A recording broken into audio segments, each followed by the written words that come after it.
Payg'ambarimiz sollallohu alayhi vasallam aytganlar, "Ishtaqtu li ahbabi." Rasululloh habiblarimni, qalbimga yaqin bo'lgan ummatlarimni ko'rishlikka mushtoq bo'ldim dedilar. Sahobalar, "Avalasna ahbabuk?" Biz sizni habiblaringiz emasmizmi? Rasululloh aytdilar, "Antum ashabi." Sizlar mening sahobalarimsizlar, ya'ni hamsuhbatlarimsizlar. Ahbabi unasun ya'tuna fi oxiriz zaman. Mening habiblarim, qalbimga yaqin bo'lgan ummatlarim oxir zamonda keladi.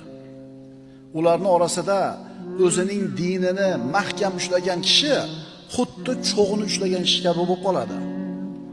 Ularning ajri 70 kishining ajri kabi bo'ladi dedilar. Shunda sahobalar, "Minna aw minhum?"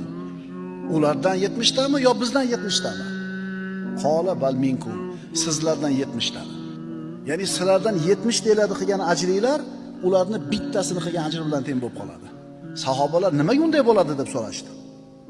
Payg'ambarimiz aytdilar, "Li'annakum tajiduna 'alal khayri a'wanan va la yajidun." Chunki sizlar yaxshilik ustida yordamchini topasizlar. Ya'ni men sizlarning ichingizda turibman, yaxshi ishlarda yordamchi bo'lib, ularda esa yo'q. Ular topmaydilar, chunki Rasululloh vafot etib ketgan.